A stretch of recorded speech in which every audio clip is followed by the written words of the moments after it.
My mother-in-law spread a lie that my daughter was stealing from people. My wife didn't defend her. She actually believed it. Soon, my little girl lost her friends and was kicked off her school activities.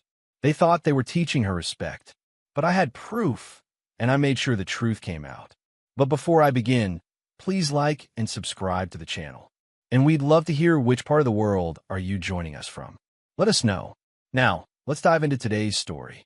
Oliver Rourke knew what his life was. He didn't need anyone to explain it to him, didn't need someone to compare it to something better or worse.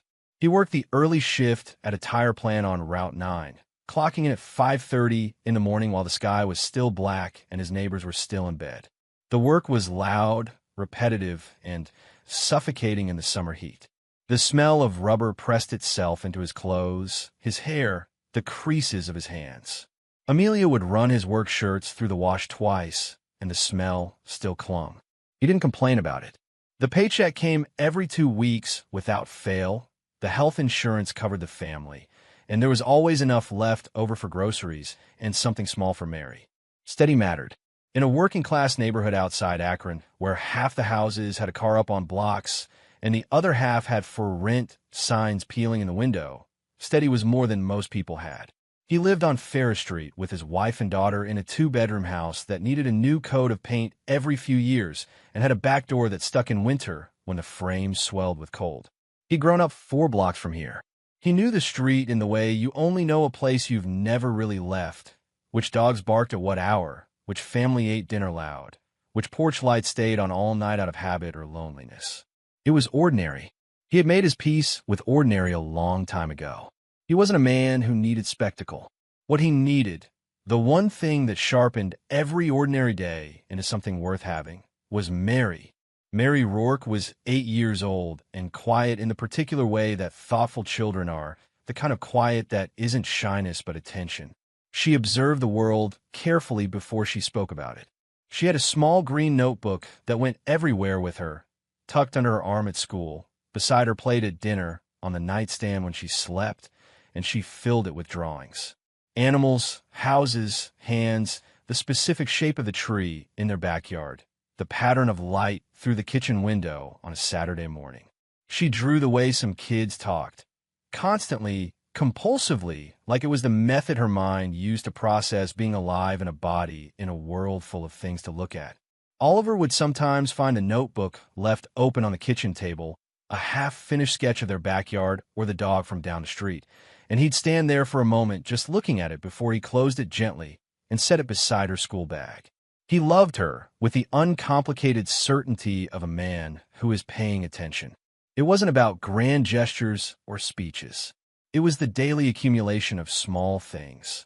Packing her lunch on Saturday mornings because she said sandwiches tasted different when he made them, driving her to the library on Sunday afternoons, and letting her pick as many books as she could carry, coaching her soccer team for 1 season until the commute made it impossible and he had to apologize to her about it in a way that stuck with him for months.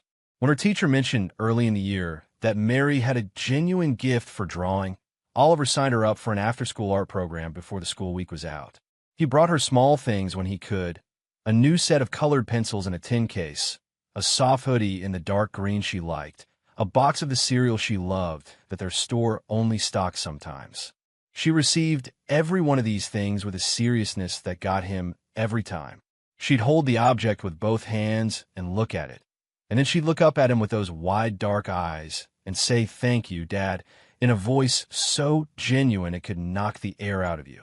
That connection, that ordinary, daily, clean love between a father and his daughter, was precisely what Delia Crane could not tolerate. Delia was Amelia's mother.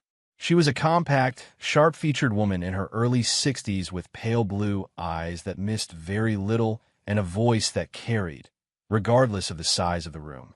She came with opinions already formed on every subject: how Amelia kept the house, how Oliver spent his money, how Mary was being raised, what the neighborhood was doing wrong, what needed to change.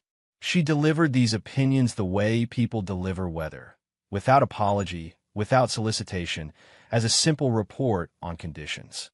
She came over multiple times a week and let herself in without knocking, which Oliver had stopped remarking on years ago. She settled in the living room armchair. His armchair, technically, though you would not have known it from the way she occupied it, and held court while Amelia made tea and brought it out. Oliver would come home from the plant, smelling of rubber and cold air, and find them there. He would nod to Delia. She would nod back. The performance of civility was well practiced. On a Sunday afternoon in late September, Oliver brought Mary a hoodie he'd found on clearance at the hardware store.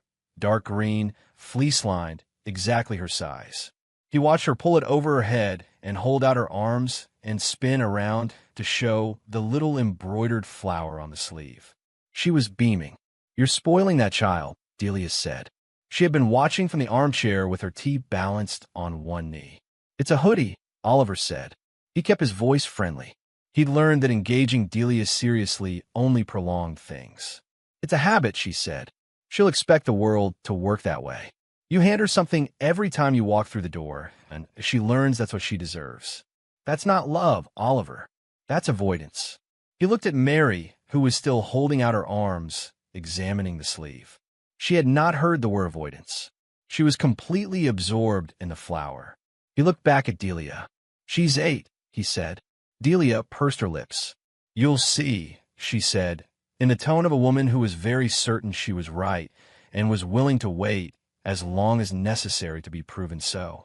Oliver looked to Amelia, who was standing just inside the kitchen doorway, watching all of this. She caught his eye and then looked at the floor. That look, the quiet downward turn, the retreat into neutrality, was something Oliver had been reading for years. It meant Amelia had heard everything and had already decided, in that private inner courtroom she ran, to side with her mother. Not forcefully, not obviously, just by not siding with him. Oliver had made his peace with that dynamic a long time ago. The way you make peace with a piece of furniture that's too heavy to move, you arrange your life around it and stop thinking about whether it should be somewhere else. He told himself it was manageable. He told himself that Amelia loved her mother in a complicated, knotted way and that it wasn't his business to untangle it. He was wrong. He just didn't know yet how wrong. Oliver and Amelia had met young, 23 and 22, at a party thrown by a mutual friend in a house 2 streets over from Ferris Street. She had been sharp-witted and warm-eyed and laughed easily, and he had liked her immediately in the uncomplicated way you like someone when you are young and everything still seems possible. They had married when they were both 25, bought the house on Ferris Street a year later, and for a while it had been good. Genuinely good.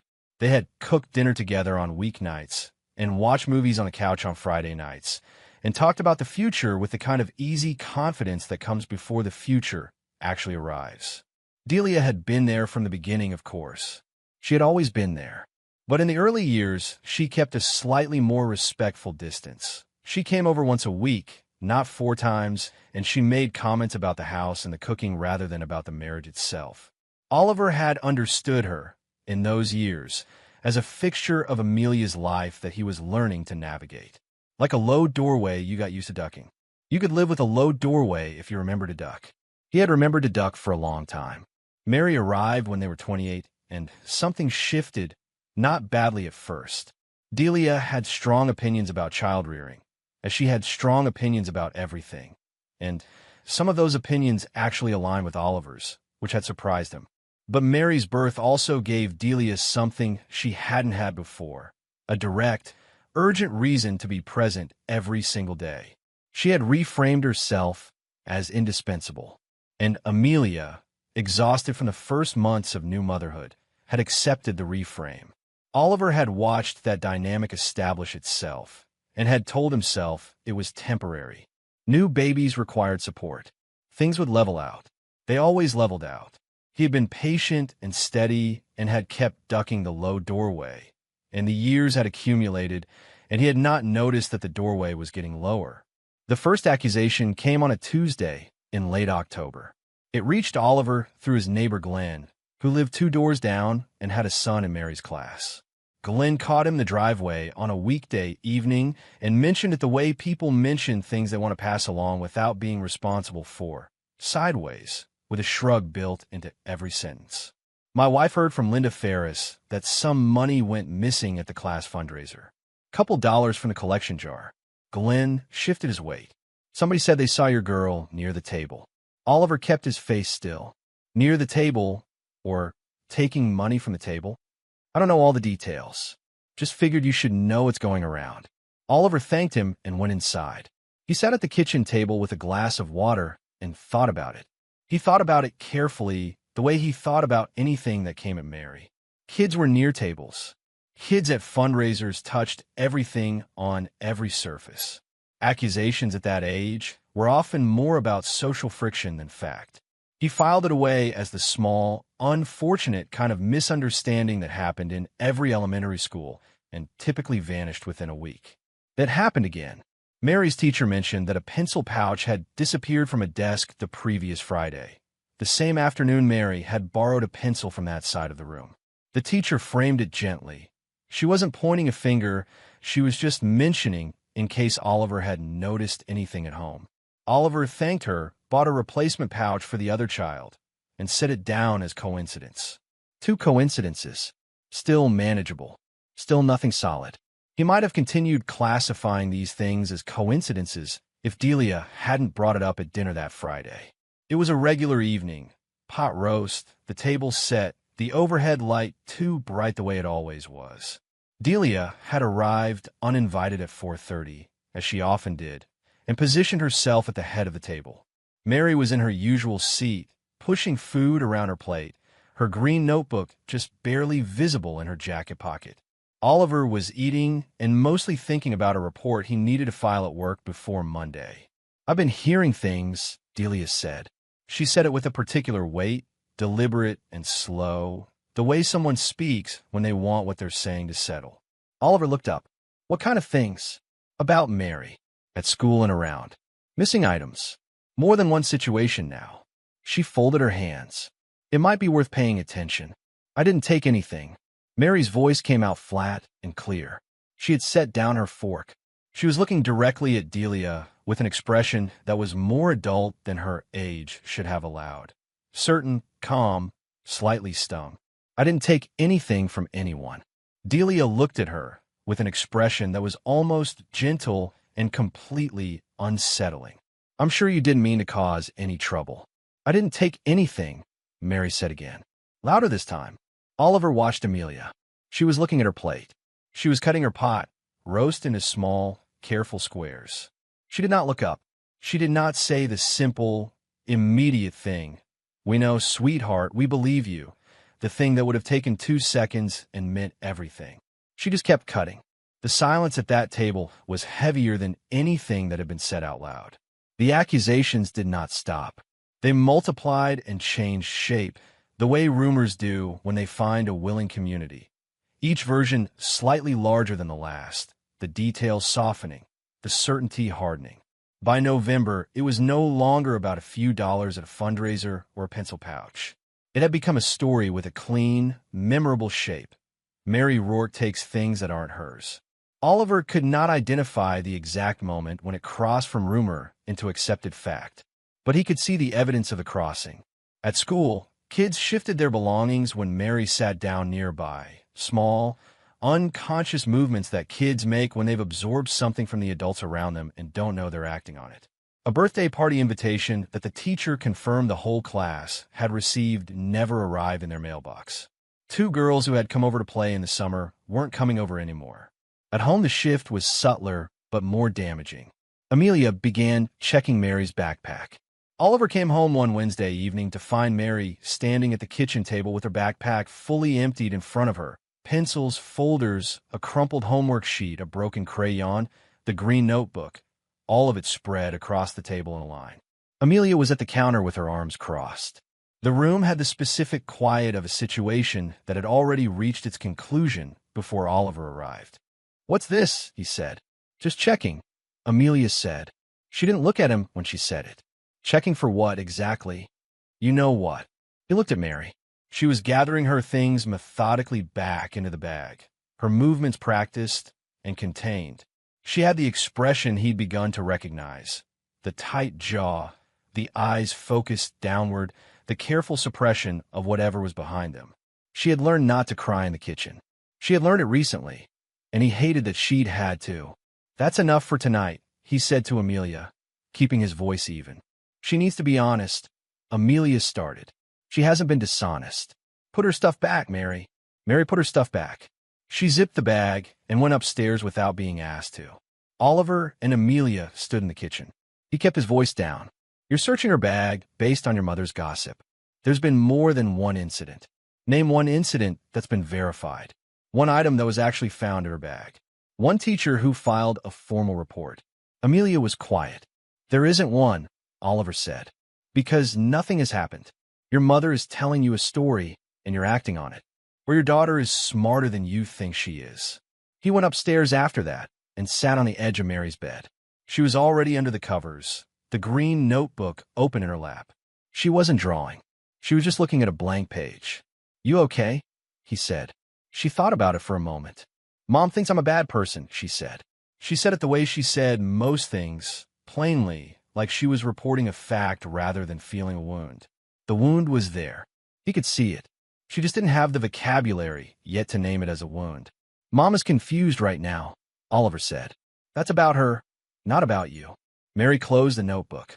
Okay, she said, but she said it without fully believing it, and he could tell the difference. He stayed until she fell asleep. For a few minutes after, he sat there in the dim room, listening to her breathe. He thought about what it cost a child to go through this. Not the dramatic, visible cost, but the quiet, daily cost of waking up each morning and going to school in a neighborhood where a story about you is already settled, already known, already the context in which every small action you took would be interpreted. He thought about the way Mary had been carrying herself lately. Slightly careful, slightly watchful, the way people carry themselves when they expect to be accused of something. She was 8. No child should move through the world that way. He went out into the hallway and stood there in the dark for a long time.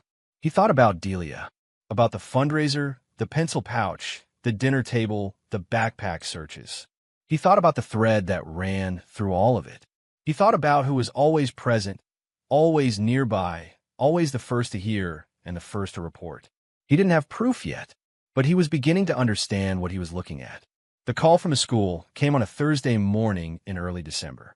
Oliver was on a 15-minute break at the plant, standing near the loading dock where the reception was better, drinking coffee from a paper cup that had gone cold. The assistant principal's voice was careful and deliberately modulated, the voice of a professional delivering information they knew was indefensible. Mary had been removed from the after-school art program. Oliver set the cup down on the dock railing. Why? Several parents raised concerns about their children's belongings while in shared spaces.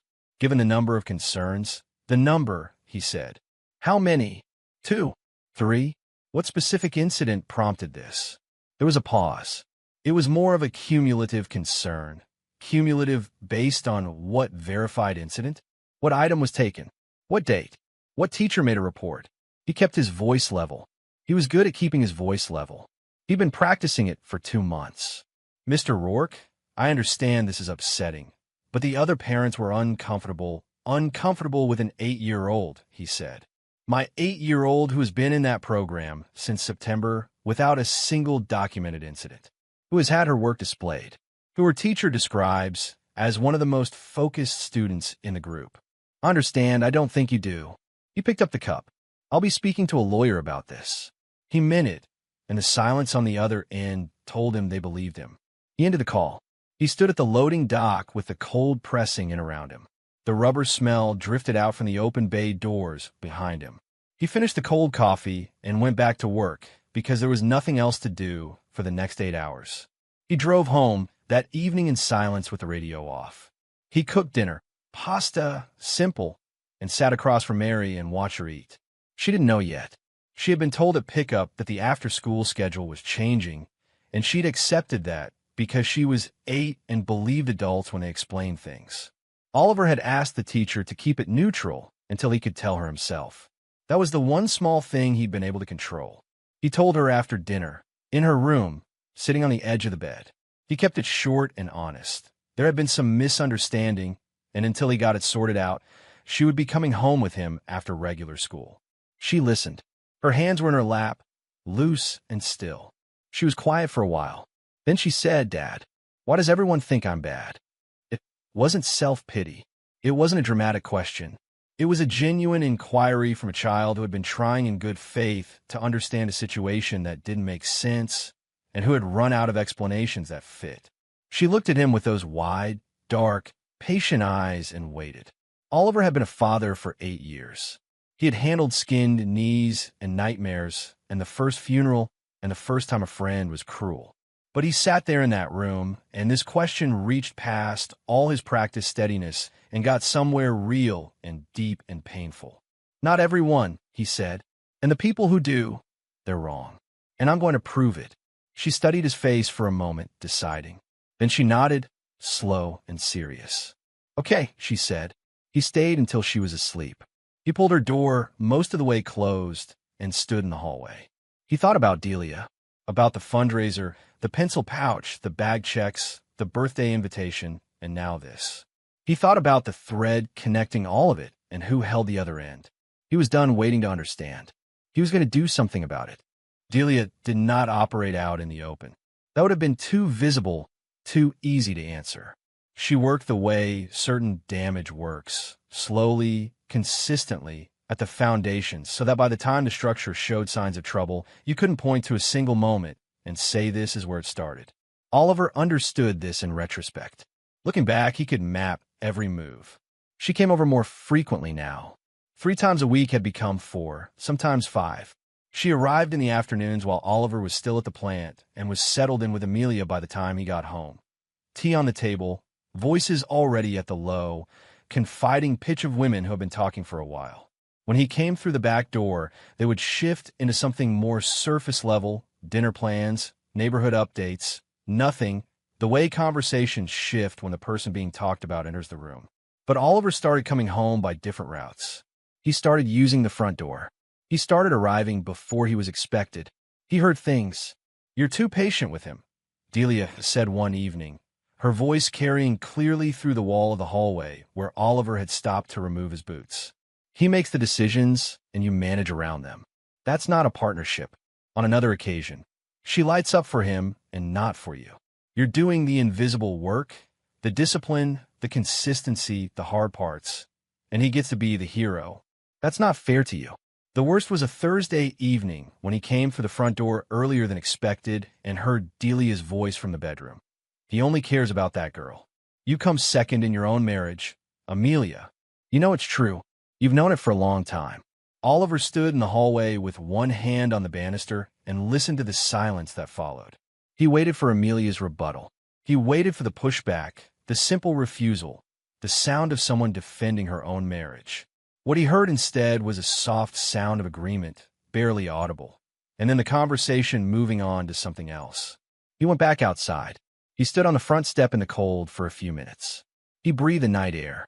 Then he went back in and started making dinner like nothing had happened, because that was what the moment required. But he was tracking everything now. Every visit, every overheard fragment, every shift in Amelia's expression and posture and behavior. He was building a picture. Delia wasn't just feeding the neighborhood a story about Mary. She was feeding Amelia a different, longer story about her own life. She was telling Amelia that she was unhappy, that she deserved better, that Oliver was the reason. She had been telling it for years in small pieces, but something had changed in the past months. The pieces were arriving faster, and Amelia was accepting them faster. Oliver understood what Delia wanted. She wanted him out. She had always wanted him out, probably. He was the obstacle between herself and her daughter, the thing in the house that had more claim on Amelia than she did. Getting rid of him through direct confrontation was never going to work. He'd simply never given her grounds for that. So she was manufacturing grounds. A husband who neglected his wife, a daughter who stole, a family that needed to be corrected. He sat with that understanding and let it settle. He was going to need proof. He was going to need something that couldn't be explained away. He was going to need patience. He found the messages on a Wednesday night. He hadn't planned to look at Amelia's phone. He was up at 3 in the morning because Mary had woken from a bad dream. She'd been having them intermittently for weeks, short and frightening, always involving school, and he'd sat on the edge of her bed until her breathing slowed and she drifted back down. Coming back down the hallway in the dark, he passed the kitchen where Amelia's phone was charging on the counter. The screen was lit with a message notification. He looked at it the way you look at something you didn't mean to see. A name he didn't recognize. A short message, just a time and an address. Something about the name and the hour and the terseness of it made him pick up the phone. He stood at the counter in the dark kitchen and scrolled up. The thread went back 3 months. The man's name was Derek. The messages were careful and somewhat guarded. The careful, guarded quality of two people who are aware they are doing something they shouldn't and are managing the paper trail, but clear enough to read once you knew what you were looking at. There was warmth in them, a specific intimate warmth that Oliver had not seen in any conversation Amelia had with him in 6 months. There were evenings accounted for, grocery runs and visits to Delia that now had different explanations. There were plans. Oliver put the phone back down in exactly the position he'd found it. He looked at the counter for a moment. The refrigerator hummed. He went back to bed. He lay on his back in the dark with his hands at his sides. Amelia was asleep beside him, turned away, her breathing even. He thought about Mary asking, "Why does everyone think I'm bad?" He thought about the backpack emptied on the table, the art program, the birthday invitation that never arrived, the months of systematic erosion that he had been watching in real time while trying to stay steady enough for his daughter. He thought about Delia's voice. He only cares about that girl. He thought about Amelia at the dinner table, cutting her pot roast into careful squares and not looking up. Oliver was not an angry man. He had built his life on steadiness and practicality, on showing up and following through and solving what was solvable. Anger had always seemed to him like a resource he spent too quickly on things that required a different tool. But lying in the dark of his own bedroom, next to his wife, he felt something colder and more focused than anger. He felt the specific clarity that comes when a long, confusing situation suddenly arranges itself into a shape you can see all at once. Amelia had not been manipulated into drifting away from him. She had chosen. She had chosen while their daughter was being dismantled, while 8-year-old Mary was losing her art program and her friendships and her sense of herself as a person who had done nothing wrong. Amelia had stood in the kitchen and searched that child's backpack and stood there with her arms crossed and said she needs to be honest. She had done that while simultaneously making plans with someone else and letting her mother construct a lie that was destroying their daughter's social world. He thought about the father he had tried to be, the Saturday lunches and the Sunday library trips and the art program enrollment, the colored pencils in the tin case, the hours sitting on the edge of a bed in the dark, staying until she fell back asleep. He thought about what it meant that he had been doing all of that alone, that the house he'd believed they were both trying to hold together had only been held by one set of hands, and the other set had been reaching somewhere else entirely. He didn't confront her that night, not the next day either. He needed to think clearly, and thinking clearly required him to know what he was building toward before he started building. So he lay there in the dark and made plans. And in the morning, he got up at 5 and went to work and was steady and present the way he was always steady and present, because Mary needed that from him more than ever. The divorce papers arrived in January, delivered in a sealed envelope that Amelia left on the kitchen table with a sticky note that said only, "Oliver, from my attorney." He stood in his jacket and read them. Then he folded them and put them in his back pocket and went to find Mary. She was in her room, drawing. She looked up when he came in, open-faced, expectant, the way she always looked when he appeared in her doorway. "Hi, Dad." "Hey, Bug. What are you working on?" She held up the green notebook. She'd drawn their backyard in detail. The old birch tree with the bark she described once as looking like a map, the fence with the loose board third from the gate, the lawn chair they'd painted green together last spring. She got in the afternoon light somehow, the slant of it across the grass, accurate in the way things are accurate when someone has looked at them over and over because they love them. "That's really good," Oliver said. She lowered the notebook. She didn't respond to compliments easily. She'd been learning not to receive them. Lately, in the same way she'd been learning not to cry in the kitchen, by watching the people around her discount them. He sat in the desk chair and stayed with her for a while. He didn't tell her about the papers that night. She was 8. There would be a time and a way for that conversation. And it wasn't tonight, in her room, while she was drawing the backyard they both still needed to believe in. He called a lawyer the following morning before his shift. The referral had come from a man at the plant who'd been through the same thing 3 years ago and spoke about it with the practical, unsentimental clarity of someone who had survived it. Oliver explained the situation in brief, factual terms. The lawyer listened. Oliver made notes. A meeting was scheduled for the following Tuesday. He was methodical about it. He listed his assets, his income, his documentation. He thought about what primary custody would require him to demonstrate and began demonstrating it in advance. He requested Mary's school attendance records. Perfect. He kept her medical appointments. He had a stable address, a stable job, a stable life. He was going to present those facts to whoever needed to hear them. Meanwhile, the story about Mary kept circulating. It had moved over the months of autumn from the school and the immediate neighborhood into the broader social landscape of the area.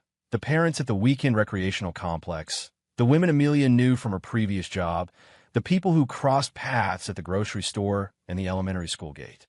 The lie had become established in the way rumors become established when they go long enough without challenge. It was simply known. You didn't need a source anymore. It was the kind of thing people referenced as background, as context, as the sort of thing you just knew. Oliver went to Mary's 2 classroom teachers and asked, directly and on record, whether any item had ever been documented as taken by Mary, whether anything had ever been found on her person or in her bag. Both teachers said no. He noted the dates and their names in a file he kept on his phone. He was building a record. He wasn't sure yet exactly how he was going to use it, but he knew he would, because he'd been paying attention to something. He'd been paying attention for months, logging it, going back over it. And he was certain now, every single accusation, from the very first one at the fundraiser table, had Delia in the chain. Not always visibly, not always directly, but she was always upstream.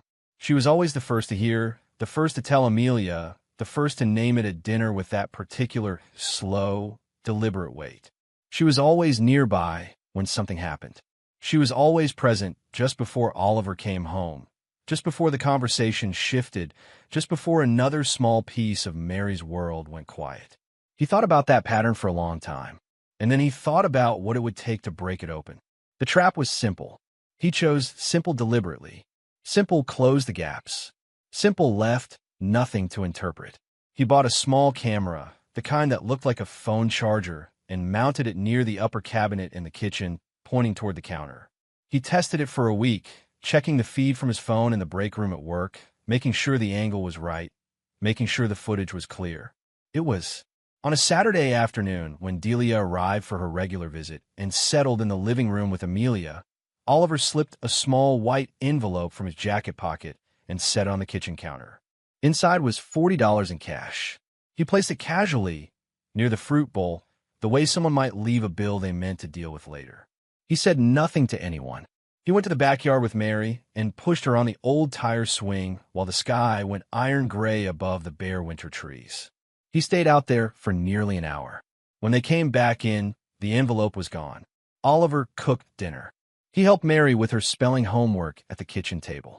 He was calm and present and did not look at the spot on the counter where the envelope had been. He kept his phone face down in his jacket pocket and his face entirely ordinary. After Mary was in bed, he sat in the living room with a book he wasn't reading. Amelia was in the kitchen. He could hear her cleaning up. Her phone rang at 8:40.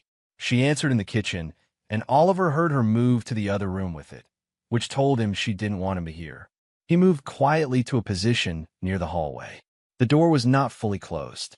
Delia's voice was audible even at a distance. "I found something tonight," she said, "in Mary's bag, when I was getting my coat from the hallway. I think you should look." Amelia's voice, what was it? Money. A white envelope. It was on the counter, and then it was gone. I put 2 and 2 together, and I checked her bag. A pause. I didn't want to say anything while Oliver was around. Oliver stood in the hallway. He had known this was coming. He'd set it up for this exactly, but hearing it still produced a feeling he hadn't quite anticipated. Not anger. Something sharper. A deep, confirming clarity. This was who Delia was. This was the machine, running the same program it had been running for months, producing the same output. He had just turned a light on inside it. He went back to the living room before Amelia came out. She appeared in the doorway a minute later, phone in hand, her face carrying the particular assembled certainty of someone who has already decided what they believe and is now moving toward the confrontation. I need to look through Mary's bag. What? Oliver said. He said it as if he didn't know. Delia found cash in there. A white envelope. How did Delia find it? She was getting her coat from the Amelia stopped. Something shifted slightly in her expression, a flicker of something, but it passed. She noticed it. I see, Oliver said. He stood. Call her back. Tell her to come over right now. Amelia looked at him. Why? Because I want to show both of you something. Delia arrived 20 minutes later. She came in without knocking, coat still buttoned, moving through the front door with her usual ease of ownership. Oliver was in the kitchen. He heard her come in, heard the small sounds were settling, heard Amelia's low voice, and then Delia's response. He stood at the counter and waited. They both came into the kitchen. Amelia first, then Delia behind her. Amelia's arms were folded. Delia looked satisfied. Not obviously, not in a way you could have pointed to and named without knowing her. But Oliver had studied Delia Crane for years, and he knew the difference between her neutral expression and her satisfied one. This was the satisfied one. She thought this was another episode in a continuing series. She thought this was the story, arriving at another predictable chapter. You found the envelope, Oliver said to Delia. I did. She set her purse on the chair. It was on the counter when I came through for my coat. Then it was gone. I checked her bag. You checked her bag, Oliver said. He let the words sit for a moment. Without being asked, somebody had to. There was an edge of impatience in her voice now. Her bag was right there. The money was missing. I wasn't going to pretend I hadn't noticed. Oliver nodded slowly. He took his phone from his jacket and opened the camera footage. He'd already cued it. He held the screen toward them. I'd like you both to watch this, he said. The footage was quiet. The kitchen counter, the fruit bowl, the white envelope in clear view. The timestamp in the corner, the clock marking the afternoon at just past 2. And then Delia entered the frame from the left. She moved purposefully, directly to the counter. She picked up the envelope. She opened the flap and looked inside. She held it for a moment, then folded it once. She walked out of frame. 17 seconds passed.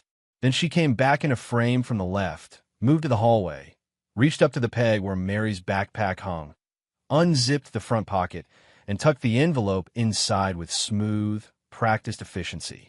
28 seconds from the time she first touched the envelope to the time she zipped the bag. Oliver lowered the phone. The kitchen was completely silent. Amelia's hands were gripping the edge of the table. Her knuckles were white. Her face had gone the color of something that has had the blood drained out of it, and she was staring at the phone in Oliver's hand with an expression he had never seen on her before. Not anger, not grief, but something deeper and more structural, the expression of someone watching the load-bearing wall of everything they believe collapse in 28 seconds of footage. Delia was very still.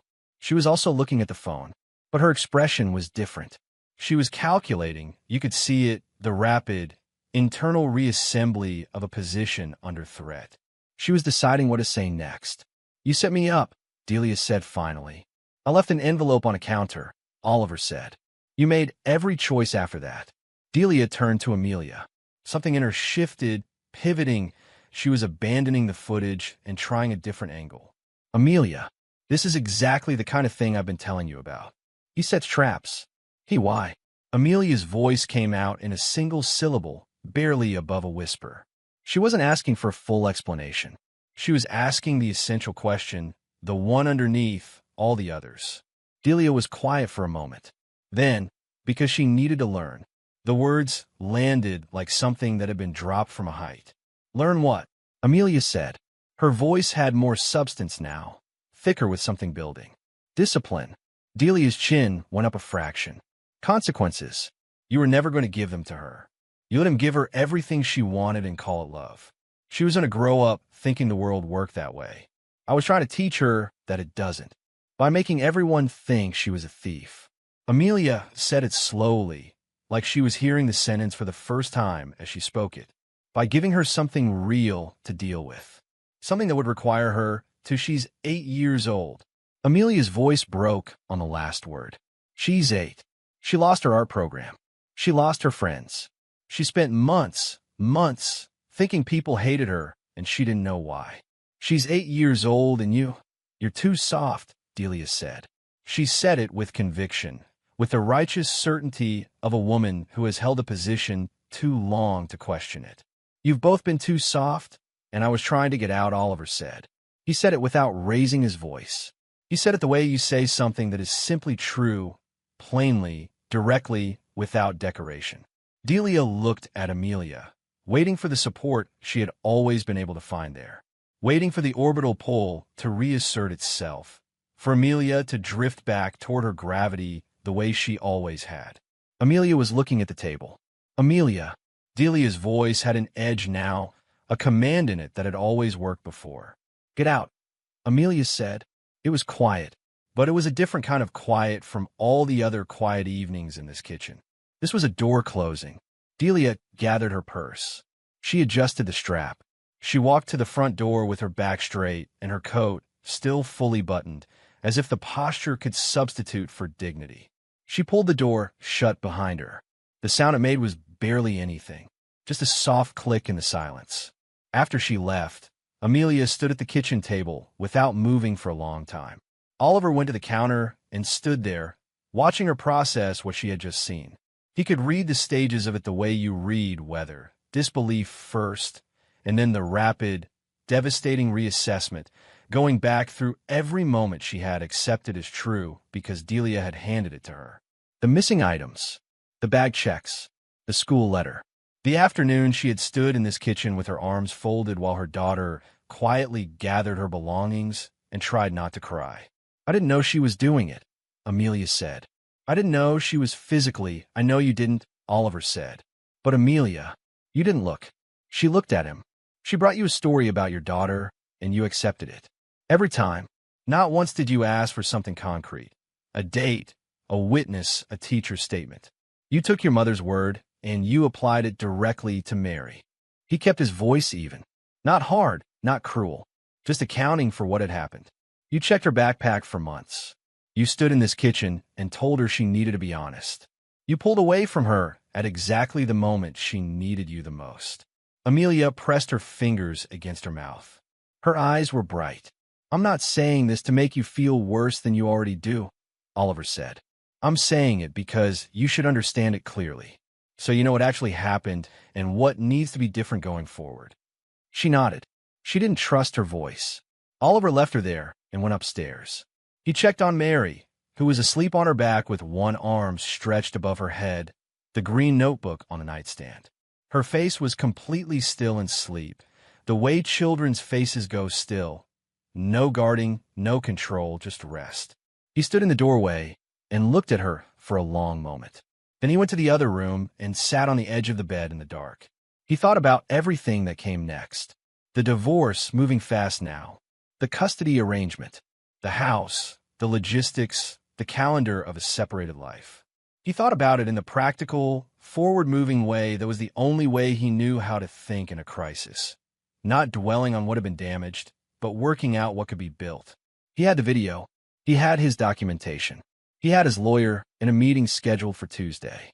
He had everything he needed. And more than any of that, he had Mary, asleep across the hallway, notebook on the nightstand, going back to the art program on Monday. That was the only thing that had ever actually been at stake here. Everything else was logistics. Logistics he could handle. The truth moved the same routes the lie had traveled, and it moved just as fast. Oliver's lawyer sent a formal letter to the principal's office the following week. Documented accusations. A timeline. The impact on a minor student. A request for an immediate review of the decision to remove Mary from the art program. The letter was 3 pages and precise, and the school board responded within days. Mary was reinstated. A letter went home to every family in her grade. The assistant principal called Oliver and apologized in a way that was clearly scripted but genuinely uncomfortable to deliver. Oliver listened to the entire thing without interrupting. He said, "My daughter will be in the program on Monday." He said, "I expect this will not happen again." He said nothing else, because nothing else was required. The school had made itself accountable. That was what mattered. The parents were harder. Not harder to reach, The information got to them through the same informal channels everything traveled on Fair Street, but harder to face because most of them had to reckon with the fact that they had used their discomfort to exclude a child. Some of them came to Oliver at pickup or in the parking lot of the grocery store to say something between an apology and an explanation. He listened to all of them without making it easy. He didn't rage, didn't shame them, didn't give them the absolution they were quietly seeking. He listened and nodded and let them carry the discomfort without taking it from them. That was consequence enough. What he focused on was Mary. He told her the truth in pieces at the pace she could handle. He told her that Grandma Delia had done something wrong, that Delia had been the one putting things in her bag and making people think she was responsible. He told her that the truth had come out. He told her the art program was giving her back her spot. She sat at the kitchen table with both hands around a mug of hot chocolate and thought about all of it in her careful, methodical way. So she put the money in my bag on purpose? Mary said, yes. To make people think I stole it. Yes. She was quiet for a while. Why would a person do that? It was the question Oliver had been sitting with for months. He thought about how to answer it without giving his daughter a more complicated weight to carry than necessary. Some people, he said, decide they know what's right and they stop thinking about how much damage they cause getting there. She thought she was teaching you something. She wasn't. She was just hurting you, and that was wrong. Mary considered this. She turned the mug slowly in her hands. She's Mom's mom, she said after a moment. Not an argument, just a statement of fact, something she was placing in the landscape of her understanding. She is, Oliver said. Is Mom okay? Oliver paused. He looked at his daughter across the table.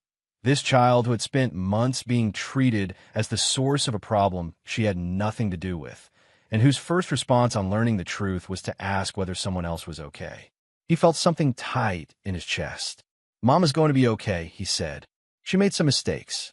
She's working through them. Mary nodded slowly. She seemed to accept that. She lowered her chin toward the mug and breathed in the steam. Mary thought about this for a long time, holding her mug. Then she nodded in that slow, considered way she had when she'd arrived at a conclusion she could live with. That evening she asked whether she could go back to art on Monday. He said yes. She smiled. It was careful still, like a window opened just a little to test the temperature. But it was real, and it was there, and he held on to it. The divorce moved through winter and into spring with the bureaucratic patience these things required. Lawyers, meetings, paperwork that multiplied and required signatures, and then produced more paperwork. Amelia was cooperative. Oliver had prepared himself for resistance on custody and didn't encounter it. He thought she was cooperating partly from guilt and partly from an exhaustion that had settled into her after the evening in the kitchen, a deep tiredness that came from watching something you trusted completely reveal itself as something else. Primary custody went to Oliver. Amelia would have structured, scheduled time with Mary. The arrangement was clear and documented. Oliver had what he needed. Derek lasted about as long as Oliver had expected. The man Amelia had been seeing disappeared from her life within weeks of the divorce being filed. This information came to Oliver secondhand. He neither sought it nor avoided it. And on a street like Ferris Street, it arrived whether you wanted it or not. Derek, it emerged, had been interested in Amelia in the context of a manageable situation. Once the situation became a public, messy, legally involved divorce, the context changed. He was gone before the paperwork was complete. Oliver thought about that sometimes, the specific cruelty of it, not to himself, but to Amelia. She had risked her marriage and her family and her daughter's stability for someone who vanished the moment real difficulty appeared. He didn't feel sorry for her in any deep sense. She had made those choices. But he recognized the particular loneliness of that kind of abandonment, and he filed it away without comment. Amelia's standing in the neighborhood shifted, not because Oliver said anything about it. He said nothing to anyone beyond what was necessary, but because the story had enough force of its own. The parents who had treated Mary as a problem, who had signed their children away from her at birthday parties and in the art program, now had to account for having been instruments of a sustained lie told to them by a woman they trusted. Some of them redirected that discomfort toward Amelia, because Amelia had let her mother operate from inside her house for years. The goodwill she'd built over a decade on Ferris Street didn't vanish overnight, but it eroded quietly and steadily, the way things erode when the foundation beneath them has been found to be less solid than everyone assumed. Oliver watched none of this with pleasure. He watched it because it was happening adjacent to his life, and understanding it was part of planning what came after. Delia's collapse was the most thorough. What she had done was not a single bad decision or a moment of poor judgment. It was a sustained, deliberate campaign against an 8-year-old child.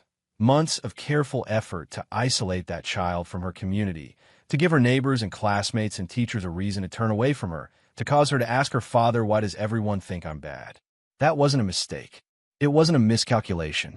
It was something chosen repeatedly over many months, with full awareness of what it was doing to a girl who had done nothing to deserve it except exist in a space Delia wanted to control.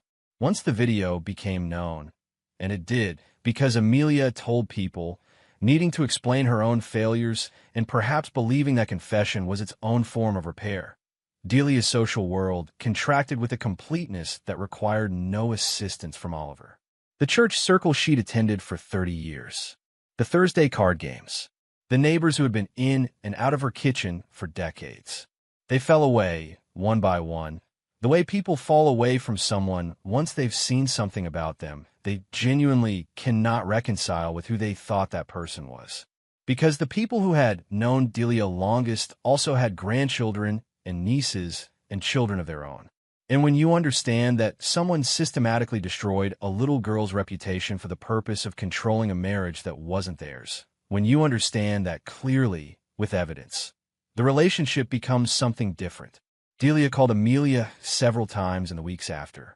Amelia mentioned this to Oliver in passing, during one of the logistical conversations they still needed to have about Mary's schedule. The calls were full of justification and explanation, apparently. Full of being misunderstood, of good intentions gone wrong, of the world being unfair. Amelia stopped answering them after a while. Oliver did not feel satisfaction about this. What he felt was acknowledgement, the clean, settling feeling of a situation having arrived at its accurate conclusion. Delia had made choices. The choices had consequences. That was the entire story. Amelia came to the house one evening in April. It was a Tuesday, 2 weeks after the divorce was finalized. Oliver answered the door. Mary was at the kitchen table with her spelling words. He left the door open and went back to the kitchen to be close to her, and Amelia came in and stopped in the front hallway, not quite entering. She looked different from the woman who had stood in the kitchen in January watching Delia leave. There was something that had been stripped away from her in the months between. Not a bad thing, exactly, but something she'd been wearing for a long time that had finally come off.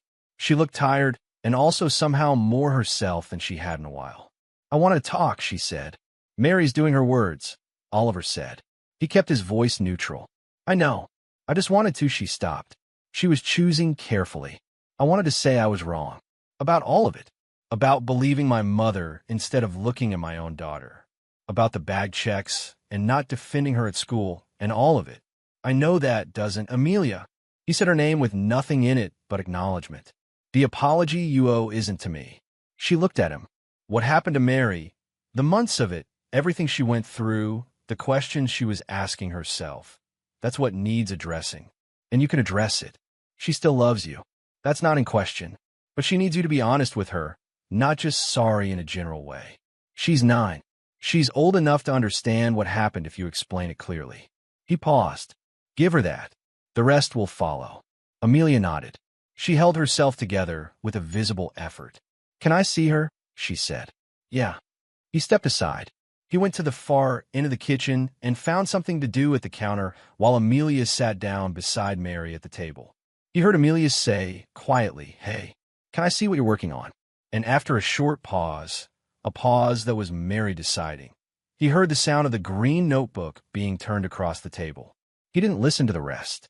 He stayed at the counter and let them have it. They moved in June, not far, across Akron to a quieter part of the city, a street with larger lots and fewer houses pressed together. A 2-bedroom house with a garage and a patch of yard in the back where the afternoon light came through well. Mary had mentioned, once in passing, that she thought she might want to grow tomatoes someday. There was room here for that. On the morning they packed the last boxes, Oliver walked through the Ferris Street house one final time. He went room by room without hurrying. He stood in the kitchen for a moment and looked at the upper cabinet where the camera had sat, and then at the counter where he'd placed the envelope. He stood in the hallway where he'd heard Delia's voice through the wall. He stood in Mary's old room, which was empty now except for the square of lighter paint on the wall where her small bookshelf had stood. The house had been the scene of something that had tried to break them. It hadn't broken them. He pulled the door closed behind him and left it. On moving day, Oliver drove the last load over in the afternoon, Mary in the passenger seat with a green notebook in her lap. He watched Ferris Street get smaller in the rearview mirror and then disappear behind a turn. He felt nothing complicated about it. He felt the clean, ordinary feeling of finished chapter, the rubber smell of the plant, Delia's voice through the wall, the weight of those months in that house, all of it receding. He didn't need to carry it forward. Mary was looking out the side window at the neighborhood sliding past. After a while, she said, without turning from the window, "Will I keep going to the same school? For the rest of the year, yes. After that, we'll figure out what makes sense." She nodded. She drew something small in the notebook without looking down, just making a mark. "Dad, yeah, people don't think that about me anymore, right?" He drove for a moment before answering. He wanted to get the answer exactly right. "No," he said, "they don't." She was quiet for a few seconds. Then she said, "Okay," in a small, settling way, like she was putting something down that she'd been carrying for a long time and was finally sure she didn't need it anymore. Oliver kept his eyes on the road and his hands steady on the wheel.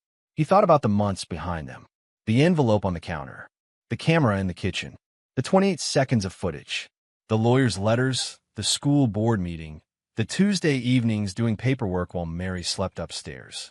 He thought about the night he'd stood in the hallway of his own house and listened to Delia's voice through the wall and understood, clearly and completely, what was happening to his family. He thought about the long patience of it, the months of watching and logging and holding his strategy close while continuing to show up every morning and every evening like the steady, reliable, unremarkable man that Delia had counted on him remaining. She had looked at his steadiness and seen passivity. She had mistaken consistency for compliance. That had been her most consequential error. He had set a simple trap. He had gathered simple evidence. He had done it without drama, without confrontation, without giving away the strategy until the strategy was complete. He had walked through everything that followed, the divorce, the custody arrangement, the lawyers, the meetings, with the same steadiness he applied to everything, because Mary was watching and Mary needed him steady. He didn't forgive Amelia. He had thought about it, not with sentimentality, but as a practical matter, as a question of what forgiveness required and whether the requirements were met. Forgiveness was something you offered when a person had made a mistake, had been overwhelmed or confused or caught in circumstances they didn't understand. What Amelia had done was different. She had been a mother with a child in front of her, a child who was asking for her protection with every empty backpack on the kitchen table, and she had looked at Delia instead. That wasn't a mistake. That was a sustained failure of the most basic instinct a parent was supposed to have.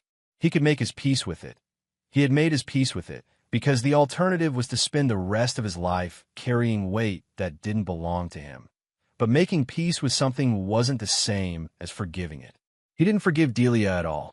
He didn't construct a philosophical position about it. He simply knew what Delia had done and what it had cost and what kind of person would choose to do it. Some things were not the right size for forgiveness. They were the right size for acknowledgement and for making sure they couldn't happen again. He had made sure. The custody arrangement was clear. The documentation was in place. If anything like this was ever attempted again, he had a lawyer, a file, and a video on his phone that had already proven what he was capable of doing with evidence. Nothing about his situation was fragile anymore. What he had instead of forgiveness was something he found to be worth considerably more: clarity and his daughter in the seat beside him and the rest of the year in front of them. 6 months after they moved, Mary's drawing was hung in the hallway outside the main office at her school. She had made it for the end-of-year art show, large, detailed, layered in colored pencil with a patience that her teacher described to Oliver as remarkable for her age.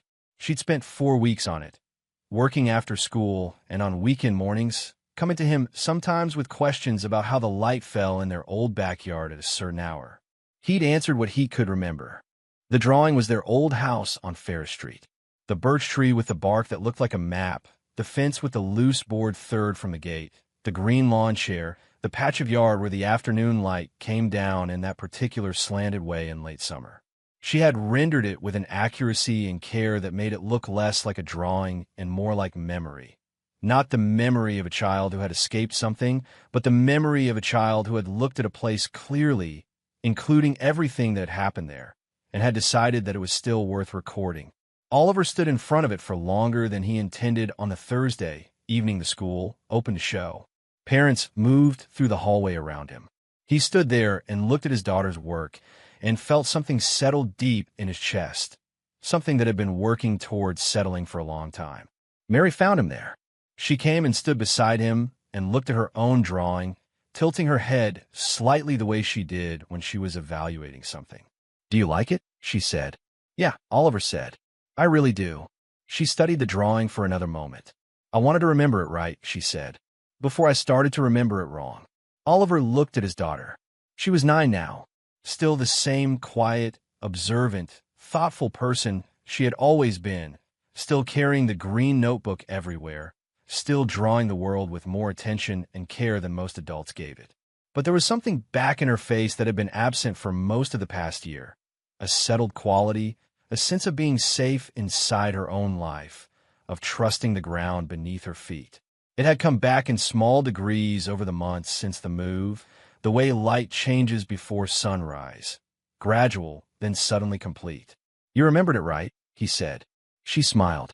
The full, open, unhesitating smile he hadn't seen clearly in too long.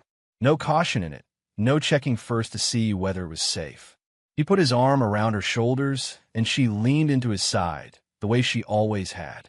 They stood in front of her drawing while the other families moved through the warm, ordinary light of the hallway around them. It was enough. It was exactly enough.